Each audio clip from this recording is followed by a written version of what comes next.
नमस्कार दोस्तों, स्वागत है एक बार फिर से आप सभी का आपके अपने YouTube चैनल चाक्या जी जीके क्लासेस में। अगर दोस्तों आप लोग आरपीएफ कांस्टेबल या सब इंस्पेक्टर की तैयारी कर रहे हैं तो बिल्कुल सही चैनल पर आए हैं दोस्तों। इस चैनल पर दोस्तों आपको आरपीएफ से संबंधित कंप्लीट वीडियो लेक्चर सीरीज मिलेगी बिल्कुल फ्री ऑफ कॉस्ट। दोस्तों आपको हर एक क्लास की पीडीएफ भी देखने को मिलेगी। आज ही हमारी आरपीएफ की 43वीं क्लास है दोस्तों, ठीक है। जिन्होंने बाकी क्लास नहीं देखी है, प्लेलिस्ट बनाई है, लिंक वीडियो के डिस्क्रिप्शन बॉक्स में दिया हुआ है। हर क्लासेस बहुत ही इंपॉर्टेंट रहती हैं दोस्तों, आपके एग्जाम के लिए बहुत ही इंपॉर्टेंट क्लासेस रहती हैं। इन्हीं में से क्वेश्चन देखने को मिलेंगे, 100% की गारंटी है मेरी दोस्तों, एक भी क्वेश्चन बाहर नहीं जाएगा दोस्तों, ठीक है। तो क्लास को पूरा अंत तक वॉच करेगा। चलिए बिना देरी करे क्लास को स्टार्ट करते हैं। क्वेश्चन नंबर 866 आपकी स्क्रीन पर। हर्षवर्धन को शिलादित्य नाम किसने दिया था दोस्तों, बताइए। बाणभट्ट ने, आर्यभट्ट ने, हेनसांग ने या मयूर भट्ट ने? कमेंट करेंगे सभी स्टूडेंट। बहुत ही शानदार क्वेश्चन आपकी स्क्रीन पर आता हुआ। क्या होगा इसका सही जवाब, जल्दी से बताएं। हर्षवर्धन को शिलादित्य नाम किसने दिया था, बताइए। तो यहां से आपका सही जवाब जाएगा हेनसांग को दोस्तों। बाकी ये बाणभट्ट, आर्यभट्ट और मयूर भट्ट ये तीनों उसके दरबारी कवि थे हर्षवर्धन के। लेकिन शिलादित्य दोस्तों देखो, हेनसांग को शिलादित्य का नाम किसने दिया? शिलादित्य ने दिया दोस्तों, हर्षवर्धन ने दिया, ठीक है। कौन सी पुस्तक? सीयू के पुस्तक थी, सीयू की पुस्तक किसकी थी? हेनसांग की थी। इस पुस्तक के अंदर दोस्तों हर्षवर्धन को शिलादित्य बताया गया। तो यहां से आपका बिल्कुल सी ऑप्शन सही जाएगा। अगला प्रश्न आपकी स्क्रीन पर 867। भारतीय संविधान का गठन किस योजना के अंतर्गत हुआ, बताइए। Simon commission, cabinet mission, Durand योजना या बेवेल योजना? बताइए क्या होगा इसका सही जवाब। कैबिनेट मिशन कब आया भारत में दोस्तों, आप कमेंट करिएगा। ये कैबिनेट मिशन दोस्तों आप ध्यान रखेंगे, इसका सही जवाब कैबिनेट मिशन रहेगा दोस्तों। 1928 में साइमन कमीशन आता है, लेकिन कैबिनेट मिशन 1946 में आता है दोस्तों। कैबिनेट मिशन 1946 में आता है दोस्तों, ध्यान रखिएगा, एग्जाम में पूछा जाता है। तो भारतीय संविधान का गठन कैबिनेट मिशन के तहत होता है। अगला प्रश्न आपकी स्क्रीन पर क्वेश्चन नंबर 868। बताइए किस राज्य के जैव विविधता हॉटस्पॉट सियांग घाटी में एक विशिष्ट आश्चर्य नीले रंग की चींटी प्रजाति खोजी गई है दोस्तों। वो कौन सा राज्य है दोस्तों भारत का? अरुणाचल प्रदेश, हिमाचल प्रदेश, उत्तराखंड या ओडिशा? किस राज्य के जैव विविधता हॉटस्पॉट सियांग घाटी में एक विशिष्ट आश्चर्य नीले रंग की चींटी प्रजाति खोली है दोस्तों? नीले रंग की चींटी की प्रजाति खोजी है दोस्तों, बताइए किस राज्य में दोस्तों। तो यहां से आप लोग अरुणाचल प्रदेश को टिक करेंगे। ऑप्शन नंबर ए बिल्कुल सही जवाब। अगला प्रश्न आपकी स्क्रीन पर। क्लास को पूरा अंत तक वॉच करिएगा, हर एक क्वेश्चन इंपॉर्टेंट रहेगा आपके लिए। बिजली के करंट का ऐसा यूनिट क्या होता है दोस्तों? बहुत ही इंपॉर्टेंट क्वेश्चन है, एग्जाम में पूछा जाता है। कैंडला, वोल्ट, वाट या एम्पेयर? जल्दी से बताएंगे सभी स्टूडेंट्स। बिजली के करंट का एसआई यूनिट क्या होता है दोस्तों, जल्दी से बताएं। फ्रेंड्स जो भी चैनल पर पहली बार विजिट करें, मैं उनको बताना चाहूंगा दोस्तों, ये क्लास डेली आपके लिए 8 PM पर आती है। अगर आप लोगों को दोस्तों एग्जाम में अच्छा स्कोर करना है तो डेली ये क्लास अटेंड करिए दोस्तों, क्योंकि आप सभी को पता है जीके जीएस का 50% वेटेज है दोस्तों, ठीक है। तो यहां से आप लोग ए ऑप्शन को टेक करेंगे, एम्पेयर दोस्तों। D option will be the right answer. GK GS का पूरा पोर्शन दोस्तों मैं अपनी जिम्मेदारी लेता हूं, आपका पूरा कवर हो जाएगा इसी क्लास से, ठीक है। नेक्स्ट क्वेश्चन आपकी स्क्रीन पर। निम्न में से भारत की सबसे ऊंची झील कौन सी है? लोनार झील, पेनांग झील, चोलामू झील या पुलिकट झील? बताइए दोस्तों क्या होगा इसका सही जवाब। सभी स्टूडेंट बताएंगे। वो कौन सी झील है दोस्तों जिस पर लद्दाख और चीन का विवाद है? लद्दाख चीन विवाद दोस्तों किस पर है, तो कौन सी झील है दोस्तों, बताइए। भारत और चीन विवाद, भारत चीन विवाद, भारत प्लस चीन का विवाद है उस झील पर। वो झील कौन सी है, ये क्वेश्चन आप लोगों के लिए। भारत और चीन विवाद वाली झील कौन सी दोस्तों, इनमें से बताइए। ये क्वेश्चन आप लोगों के लिए कमेंट बॉक्स में जवाब दें। वो पहले तो आप इसका जवाब दें। भारत में निम्न में से भारत की सबसे ऊंची झील कौन सी है दोस्तों? चोलामू झील सबसे ऊंची झील है दोस्तों। ये आपके सिक्किम में देखने को मिलेगी, सिक्किम में। आप सभी को पता है सिक्किम को क्षेत्रवे संविधान संशोधन अधिनियम 1975 के तहत इसको राज्य का दर्जा मिल गया, ठीक है। तो दोस्तों भारत की सबसे ऊंची झील चोलामू झील है, ठीक है। अब आपको पूछा क्वेश्चन कि भारत और चीन का विवाद किस झील पर रहता है, तो वो पेनांग झील है, ये लद्दाख की है। पेनांग झील लद्दाख की है, इस पर भारत और चीन का विवाद रहता है। लोनार झील महाराष्ट्र की है, एमएच महाराष्ट्र की है। पुलिकट झील आंध्र प्रदेश की है। कोलेरू झील भी आंध्र प्रदेश की है, आंध्र प्रदेश, ठीक है। एग्जाम में ये क्वेश्चन पूछ लिए जाते, इसको इग्नोर ना करें, ठीक है। बढ़िए नेक्स्ट क्वेश्चन पे। क्वेश्चन नंबर 871 बताइए आईएमएफ का मुख्यालय कहां पर स्थित है? जेनेवा में, वॉशिंगटन में, न्यूयॉर्क में या स्विट्जरलैंड में? यहाँ पे दोस्तों ज होगा, है ना, स्विट्जरलैंड। बताइए कमेंट करके। IMF का मुख्यालय कहाँ पर स्थित है? जेनेवा में, वॉशिंगटन में, न्यूयॉर्क में या स्विट्जरलैंड में? सभी स्टूडेंट बताएं IMF का मुख्यालय कहाँ पर स्थित है? जेनेवा में, वाशिंगटन में, न्यूयॉर्क में या स्विट्जरलैंड में?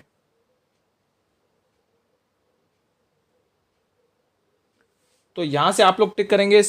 इसका दोस्तों हेडक्वार्टर कहाँ पर स्थित है? इसका हेडक्वार्टर है दोस्तों वाशिंगटन में। कहाँ पर है? वाशिंगटन की जेनेवा में? बताइए कहाँ पर है दोस्तों, जल्दी से बताएं। जेनेवा टिक करेंगे दोस्तों, वाशिंगटन, ठीक है, वाशिंगटन में है। इसकी स्थापना कब हुई थी? कमेंट करके बताइए। इसकी स्थापना 1945 में हुई थी। इसकी स्थापना 1945 में हुई थी, ठीक है दोस्तों। इसका वाशिंगटन नहीं होगा, आई थिंक जेनेवा होगा। हेडक्वार्टर इसका जेनेवा है, जेनेवा, ऑप्शन नंबर ए, ठीक है, ये नहीं होगा। नेक्स्ट क्वेश्चन आपकी स्क्रीन पर 872 जवाब दीजिए। क्वेश्चन नंबर 872वां, ब्रह्मा मंदिर किस राज्य में स्थित है? उड़ीसा में, राजस्थान में, असम में या पश्चिम बंगाल में? क्या होगा इसका सही जवाब? जल्दी से बताएं क्या होगा इसका सही जवाब। ब्रह्मा मंदिर किस राज्य में स्थित है?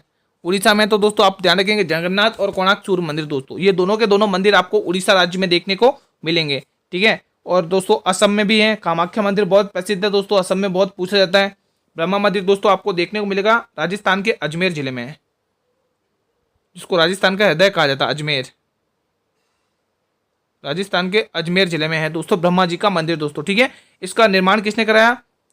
गुरु विश्वामित्र ने दोस्तों, गुरु विश्वामित्र ने इसका निर्माण कराया। विश्वामित्र, गुरु विश्वामित्र ने बनवाया, गुरु विश्वामित्र ने निर्माण करवाया इसका, ठीक है। गुरु विश्वामित्र ने इसका निर्माण करवाया। एग्जाम में ये क्वेश्चन पूछ लिया जाता है दोस्तों, ठीक है। बढ़े अगले क्वेश्चन की तरफ बिना देरी करें। चलिए नेक्स्ट क्वेश्चन आपकी स्क्रीन पर, क्वेश्चन नंबर 873, तांबे की खोज निम्न में से किस काल में हुई थी? बताइए, नव पाषाण काल, पुराक पाषाण काल, मध्य पाषाण काल या इनमें से कोई नहीं? तांबे की खोज निम्न में से किस काल में हुई थी? नव पाषाण काल, पूरा पाषाण काल, मध्य पाषाण काल या इनमें से कोई नहीं? तो बिल्कुल ये नव पाषाण काल में इसकी खोज हुई थी दोस्तों तांबे की, ठीक है, ध्यान रखना दोस्तों। यहीं पर दोस्तों पहिए का भी आविष्कार हुआ था, पहिए का आविष्कार, मैं यहाँ पे लिख देता हूँ पहिए का आविष्कार, पहिए का आविष्कार। एग्जाम में पूछा जाता है कि पहिए का आविष्कार किस काल में हुआ था, तो आपको टिक करना है कि नव पाषाण काल। यहीं पर दोस्तों कृषि भी देखने को मिली थी, कृषि, ठीक है। एग्जाम में ये पूछे जाते हैं क्वेश्चंस। नेक्स्ट क्वेश्चन आपकी स्क्रीन पर, क्वेश्चन नंबर 874 बताइएगा सभी स्टूडेंट्स, निम्न में से कौन सी प्राकृतिक हत्यारी कोशिका कहलाती है दोस्तों? न्यूट्रोफिल्स, मोनोसाइट, लिम्फोसाइट या थ्रोम्बोसाइट? निम्न में से कौन सी प्राकृतिक हत्यारी कोशिका कहलाती है दोस्तों? बताइए कमेंट करके, बताइए दोस्तों क्या होगा इसका सही जवाब। तो बिल्कुल लिम्फोसाइट है ना, लिम्फोसाइट कहलाती है दोस्तों, ऑप्शन नंबर सी सही जवाब। अगला प्रश्न आपकी स्क्रीन पर, क्वेश्चन नंबर 875 बताइए, हाल में ही किसे किसे दादा साहेब फाल्के फाउंडेशन अवार्ड से सम्मानित किया गया? अभिषेक खुराना को, ज्योति रावत को, धर्मेंद्र पंडित, धर्मेश पंडित को या अनमोल श्रीवास्तव को? कमेंट करेंगे सभी स्टूडेंट्स। हाल में ही किसे दादा साहेब फाल्के फाउंडेशन अवार्ड से सम्मानित किया गया? जल्दी से बताएं सभी स्टूडेंट्स। तो यहाँ पर बिल्कुल धर्मेश पंडित सही जवाब जाएगा, ऑप्शन नंबर सी। जिन भी स्टूडेंट ने टिक किया बिल्कुल सही जवाब टिक किया है। अगला प्रश्न आपकी स्क्रीन पर, क्वेश्चन 876, मनुष्य में ऐच्छिक गतियों का नियंत्रण किसके द्वारा किया जाता है? किसके द्वारा होता है? तो बिल्कुल थायराइड, सेरिबेलम, सेरिब्रम या इनमें से कोई नहीं? कमेंट करिएगा। मनुष्य में ऐच्छिक गतियों का नियंत्रण किसके द्वारा होता है? थायराइड के द्वारा, सेरिबेलम के द्वारा, सेरिब्रम के द्वारा या इनमें से कोई नहीं?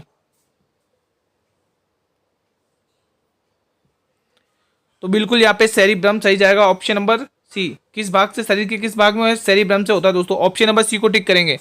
बढ़े नेक्स्ट क्वेश्चन की तरफ।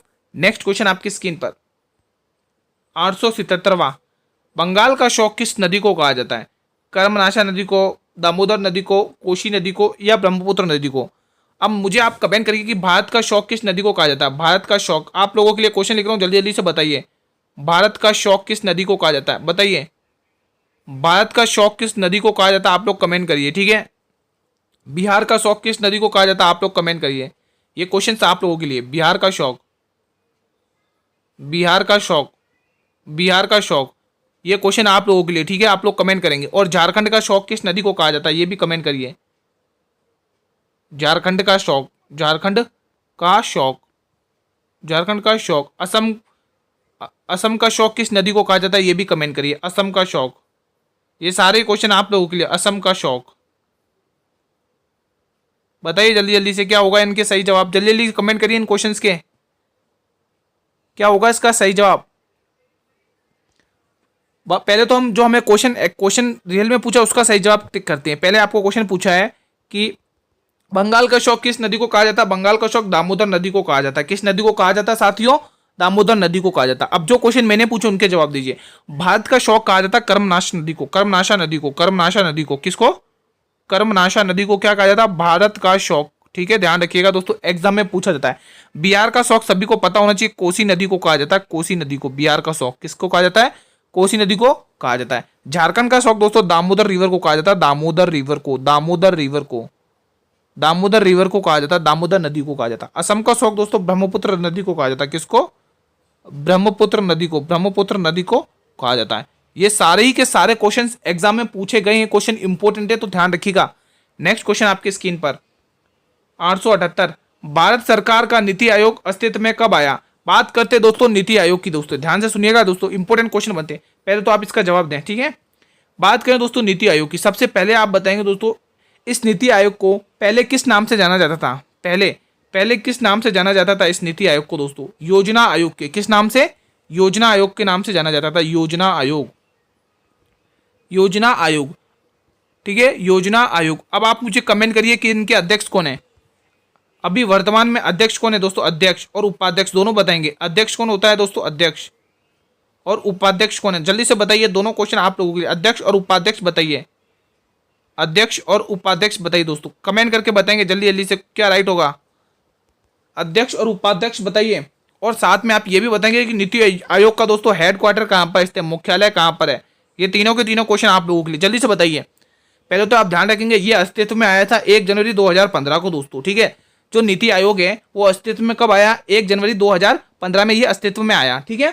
ध्यान रखिएगा, एग्जाम में पूछा जाता है दोस्तों, ठीक है। अब नीति आयोग की दोस्तों नियुक्ति कौन करते हैं, मुख्यमंत्री नियुक्त करते हैं, सॉरी प्राइम मिनिस्टर नियुक्ति करते हैं, मतलब प्रधानमंत्री इसकी नियुक्ति करते हैं दोस्तों, ठीक है, अपॉइंट करते हैं दोस्तों इसको, ठीक है। अब आपको मैंने पूछे कि नीति आयोग के अध्यक्ष कौन है, तो ध्यान रखेंगे पीएम होता है दोस्तों। कौन होते हैं अध्यक्ष, पीएम, प्रधानमंत्री होते हैं दोस्तों, ठीक है। प्राइम मिनिस्टर इसके अध्यक्ष रहते हैं। उपाध्यक्ष सुमन बेरी है दोस्तों। कौन है भाई, सुमन बेरी, सुमन बेरी, ये दोस्तों कैबिनेट मंत्री है, ध्यान रखना, सुमन बेरी, सुमन बेरी, ये कैबिनेट मंत्री के पद पर बैठे हुए दोस्तों, ठीक है, सुमन बेरी, ये इसके नीति आयोग के उपाध्यक्ष रहते हैं। मैंने आपसे पूछा इसका हेडक्वार्टर कहाँ है, तो आप ध्यान रखेंगे नई दिल्ली। इसका हेडक्वार्टर कहाँ है, मुख्यालय कहाँ पर है, नई दिल्ली में दोस्तों, एग्जाम में पूछा जाता है, नई दिल्ली, ठीक है, ये आप ध्यान रखिएगा। तो ये सारा इंपॉर्टेंट क्वेश्चन है जो आपके एग्जाम में पूछा जाता है। अगला प्रश्न आपकी स्क्रीन पर, ठीक है, अगला क्वेश्चन बताइए। क्वेश्चन नंबर 879, 2 जून 2024 को तेलंगाना का कौन सा स्थापना दिवस मनाया गया, 49वां, 10वां, 11वां, 12वां या 13वां। मैं आपसे बात करूं दोस्तों 49वां दिवस किसका मनाया गया 2024 में, बताइए किस राज्य का मनाया गया 49वां दिवस, 49वां दिवस। तो आप ध्यान रखेंगे वो है सिक्किम दोस्तों, सिक्किम, सिक्किम, ठीक है। ये सिक्किम की मात्रा थोड़ी गलत है, ठीक है। तो आपको तेलंगाना का दोस्तों 10वां दिवस मनाया गया, ऑप्शन नंबर ए बिल्कुल सही है। अगला क्वेश्चन आपकी स्क्रीन पर 880, संविधान संशोधन की प्रक्रिया निम्न में से किसके संविधान से ली गई है, Ireland, America, Australia, south Africa. Ireland में तो आप सभी को पता होगा दोस्तों डीपीएसपी है ना, एग्जाम में पूछे जाते हैं डीपीएसपी किसके संविधान से लिए गए, तो आप ध्यान रखेंगे आयरलैंड के संविधान से लिए गए हैं। और क्या लिया गया है, तो आप ध्यान रखेंगे राष्ट्रपति का निर्वाचन मंडल भी आयरलैंड के संविधान से लिया गया। राज्यसभा में 12 मनोनीत सदस्य भी आयरलैंड के संविधान से ही लिए गए। अमेरिका के संविधान से उद्देशिका लिए, मूल कर्तव्य, मूल अधिकार लिए गए हैं दोस्तों, मूल अधिकार हो गए इसमें, और उद्देशिका हो गई थी कि प्रस्तावना का विचार हो गया। सुप्रीम कोर्ट और हाई कोर्ट के जजों को हटाना की प्रक्रिया यहीं से ली गई है दोस्तों, ठीक है। और न्यायिक पुनरावलोकन सिद्धांत भी यहीं से लिया गया दोस्तों, ठीक है। एग्जाम में पूछे जाते हैं सारे क्वेश्चन। ऑस्ट्रेलिया के संविधान से दोस्तों प्रस्तावना की भाषा ली गई दोस्तों, ठीक है। और संसद के दोनों सदनों की बैठक भी हमने ऑस्ट्रेलिया के संविधान से ली है, ठीक है। अब आपको साउथ अफ्रीका इसका सही जवाब जाएगा दोस्तों। साउथ अफ्रीका के संविधान से हमने क्या लिए हैं, संशोधन की प्रक्रिया दोस्तों, ठीक है। तो ऑप्शन नंबर डी सही जवाब जाएगा। अगला प्रश्न आपकी स्क्रीन पर 881, निम्न में से सिकंदर ए सानी के नाम से किसे जाना जाता है दोस्तों, बताइए। बलबन को, सिकंदर लोदी को, अलाउद्दीन खिलजी को या इल्तुतमिश को? कमेंट करके बताएंगे सभी स्टूडेंट्स। सिकंदर ए सानी या द्वितीय सिकंदर कह लो, द्वितीय सिकंदर, द्वितीय सिकंदर, सिकंदर ए सानी, द्वितीय सिकंदर, ठीक है। जनता का चरवाहा, जनता का चरवाहा एग्जाम में पूछे गए क्वेश्चन है ये सारे के सारे। जनता का चरवाहा और युग का विजेता, युग का विजेता और अमीर उल मोमदीन, ध्यान रखिएगा, अमीर उल मोमदीन, अमीर उल मोमदीन, ठीक है, अमीर उल मोमदीन, ये मोमदीन, ये सभी, ये जो अन्य नाम लिखे ना, ये सभी के सभी किस नाम से, ये किसको जाना जाता है इन सभी नामों से? तो ध्यान रखेंगे अलाउद्दीन खिलजी दोस्तों। एग्जाम में बहुत बार पूछा गया है। सिकंदर ए सानी, द्वितीय सिकंदर, जनता का चरवाहा, युग का विजेता, अमीर उल मोमदीन, ये सभी के सभी किसके नाम है? अलाउद्दीन खिलजी के नाम है दोस्तों, जिसका दरबारी कवि अमीर खुसरो हुआ करता था। बहुत सारे स्टूडेंट जलालुद्दीन खिलजी टिक करके आ जाते हैं, वहीं गलत करते हैं दोस्तों। अमीर खुसरो दोस्तों बिल्कुल सही जाएगा, जिसने तुगलकनामा है ना, और भी जैसे इसकी अमीर खुसरो की जैसे किरानुसादीन, गिफ्ता उल फितूह, ये कुछ रचनाएं हैं जो एग्जाम में पूछी जाती हैं दोस्तों। अमीर खुसरो के गुरु निजामुद्दीन औलिया हैं, ध्यान रखिएगा। नेक्स्ट क्वेश्चन आपकी स्क्रीन पर 882, निम्न में से स्वामी एंड फ्रेंड पुस्तक के लेखक बताइए। Jawaharlal Nehru, R K Narayan, Rabindranath Tagore, Aurobindo Ghosh. The life divine पुस्तक अरविंद घोष की है, ठीक है। रविन्द्रनाथ टैगोर की काबुली वाले हो गए दोस्तों, चकेजी वाले हो गए, गौरी पुस्तक, गोरा पुस्तक हो गई, पोस्ट मास्टर हो गए, द पोस्ट ऑफिस पुस्तक हो गई, सारी रविन्द्रनाथ टैगोर की, ठीक है। जवाहरलाल नेहरू की सोवियत संघ, ठीक है, एग्जाम में पूछा जाता है। सोवियत संघ पुस्तक जवाहरलाल नेहरू की है। भारत एक खोज जवाहरलाल नेहरू की है, ठीक है। तो ये इसका सही जवाब आर के नारायण जाएगा दोस्तों। स्वामी एंड फ्रेंड के पुस्तक के लेखक कौन है? आर के नारायण है दोस्तों। कौन है भाई? आर के नारायण, बिल्कुल सही जाएगा। नेक्स्ट क्वेश्चन आपकी स्क्रीन पर 883, जावा त्योहार किस राज्य में मनाया जाता है? झारखंड, मध्य प्रदेश, कर्नाटक, आंध्र प्रदेश। आंध्र प्रदेश की तो क्या ही बात करें, फ्लेमिंगो उत्सव बहुत बार पूछा जाता है आंध्र प्रदेश का, ठीक है। कर्नाटक में हम्पी उत्सव, ध्यान रखना दोस्तों। मध्य प्रदेश में पीर बुदान उत्सव, ध्यान रखना। बिठोबा उत्सव, ध्यान रखना, ठीक है। निर्जा उत्सव, ध्यान रखना।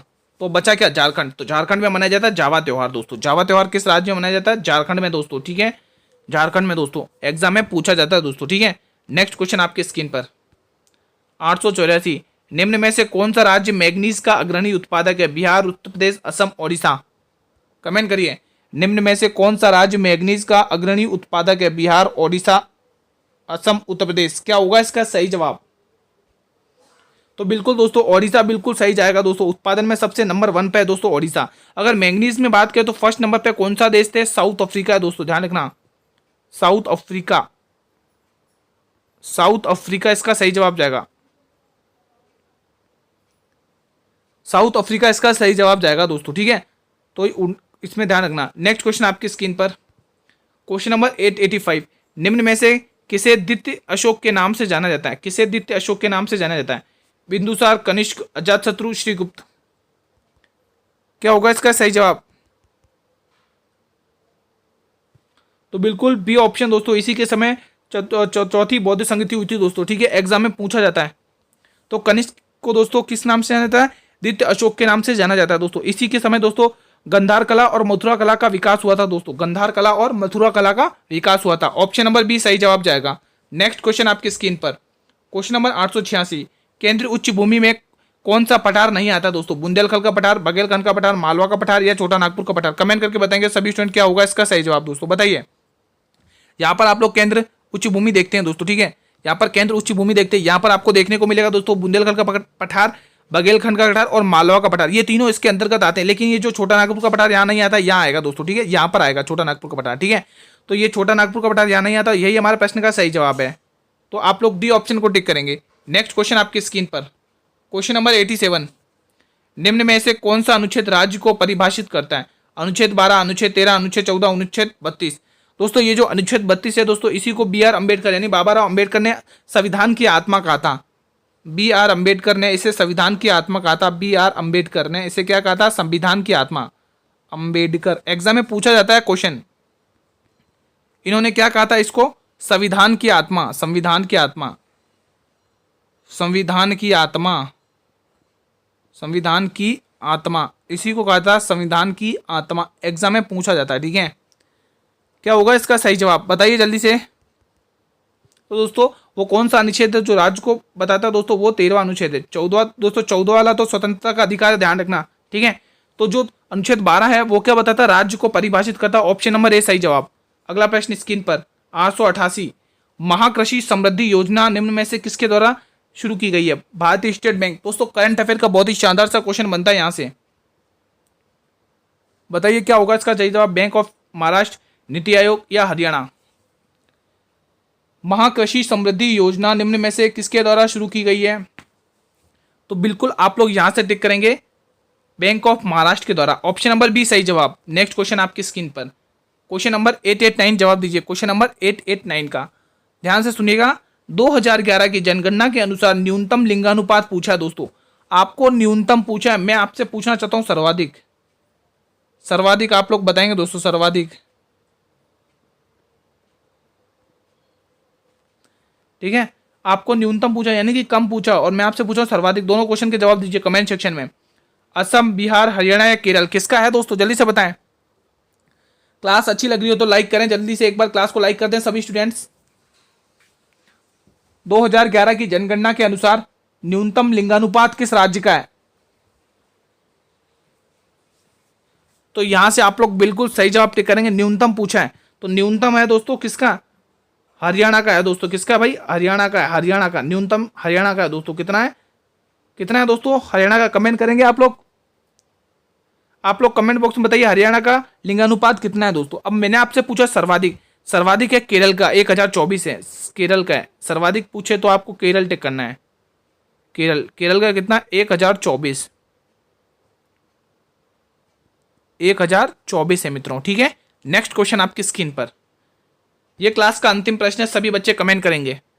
निम्न में से विश्व की सबसे लवणता वाली झील कौन सी है, कैप्शन सागर झील, विक्टोरिया झील, वॉन झील या मृत सागर झील, बताइए दोस्तों क्या होगा सही जवाब। मृत सागर झील दोस्तों इजराइल और जॉर्डन देश में, इजराइल और जॉर्डन देश में फैली हुई है। इजराइल, इजराइल और जॉर्डन देश में है ये, इजराइल और जॉर्डन। ठीक है, जॉर्डन, ये एग्जाम में पूछा जाता है दोस्तों। ठीक है, मृत सागर झील और कैप्शन सागर झील आप सभी को पता होगा दोस्तों, ये भारत का विश्व की सबसे बड़े खारे पानी की झील है। खारे पानी की झील है दोस्तों, ये विश्व की सबसे बड़े खारे पानी की झील, विश्व की सबसे बड़े खारे पानी की झील है। खारे पानी की झील, विश्व की सबसे बड़े खारे पानी की झील है, ये विश्व की सबसे बड़े खारे पानी की झील है। ठीक है, विश्व की सबसे बड़े खारे पानी की झील है। विक्टोरिया झील की बात करें दोस्तों तो ध्यान रखना दोस्तों, ये दोस्तों एग्जाम में पूछ ली जाती है। केन्या, तंजानिया, ठीक है, युगांडा और अफ्रीका, इन चारों में ये फैली हुई है और अफ्रीका की सबसे बड़ी झील है दोस्तों। यहीं से दोस्तों ध्यान रखना नील नदी का उद्गम होता है, नील नदी का उद्गम यहीं से होता है। एग्जाम में पूछा जाता है किस झील से होता है नील नदी का उद्गम, तो वो विक्टोरिया झील है, नील नदी का उद्गम। और दोस्तों आप ध्यान रखेंगे ये दोस्तों भूमध्य सागर मतलब भूमध्य पे ये विषुवत रेखा पर मतलब ये है दोस्तों झील। ठीक है, विषुवत रेखा पर। ठीक है, एग्जाम में पूछ ली जाती है तो इसका सही जवाब वॉन झील होगा दोस्तों। वॉन झील दोस्तों, वॉन झील दोस्तों किसकी है दोस्तों, ये किसकी है वॉन झील दोस्तों, किस देश की, तुर्की देश की है दोस्तों। ये सबसे लवणता वाली झील है, ये किस देश की, तुर्की देश की। तुर्की, मैं यहाँ पे लिख देता हूँ तुर्की देश की है। ठीक है, तुर्की देश के। ये सारे के सारे क्वेश्चन एग्जाम में पूछे जाते हैं दोस्तों। ठीक है, ठीक है साथियों, आज की क्लास को साथियों हम यहीं पर वाइंड अप करते हैं। ठीक है, क्लास कैसी लगी कमेंट करके बताइएगा। आज हमने इस क्लास के अंदर कितने क्वेश्चन कवर किए, 25 क्वेश्चन कवर किए दोस्तों। कितने, 25 क्वेश्चन कवर किए। इन 25 में से आपने कितने सही किए, कमेंट बॉक्स आप लोगों के लिए है, आप लोग कमेंट करिएगा दोस्तों। ठीक है, हमारी यहाँ पर आरपीएफ की 43वीं क्लास भी कंप्लीट होती है। ठीक है, 43वीं क्लास भी कंप्लीट होती है। क्लास कैसी लगी कमेंट करके बताइएगा। अगर ये क्लास आपको अच्छी लगी तो एक बार इस क्लास को लाइक करेंगे और अपने सभी मित्रों में क्लास को शेयर करेंगे दोस्तों। शेयर जरूर करें दोस्तों, आप भी पढ़िए और उन्हें भी शेयर करिए। और चैनल पर भी पहली बार विजिट कर रहे हो तो चैनल को भी सब्सक्राइब कर लें, ताकि मैं जब भी क्लास लेके आऊँ तो यूट्यूब सबसे पहले नोटिफिकेशन आप लोगों को ही भेजे मित्रों। ठीक है, और हाँ दोस्तों, हर क्लास की पीडीएफ आपको टेलीग्राम चैनल पर मिल जाएगी। हर क्लास की PDF free of cost PDF मिलती है। जिसने टेलीग्राम चैनल को ज्वाइन नहीं किया जल्दी से टेलीग्राम चैनल ज्वाइन कर लें दोस्तों, लिंक वीडियो की डिस्क्रिप्शन बॉक्स में दिया हुआ है दोस्तों। ठीक है, मैं उन सभी स्टूडेंट को बता देता हूँ जो भी नए विजिट कर रहे हैं, जीके जी की क्लास डेली 8 PM पर कवर आती है दोस्तों। ठीक है, इस क्लास के अंदर आपका पूरा का पूरा जीके जीएस का सिलेबस, जितने भी इंपॉर्टेंट क्वेश्चन बनते हैं वो सारे कवर होंगे। आप लोगों को डेली बेसिस पर क्लास में जुड़ना दोस्तों। ठीक है, और हाँ दोस्तों, हम कल वापस इसी टाइम पर मिलेंगे दोस्तों, कल इसी टाइम पर मिलेंगे। तब तक के लिए मित्रों, जय हिंद, जय भारत, वंदे मातरम, धन्यवाद।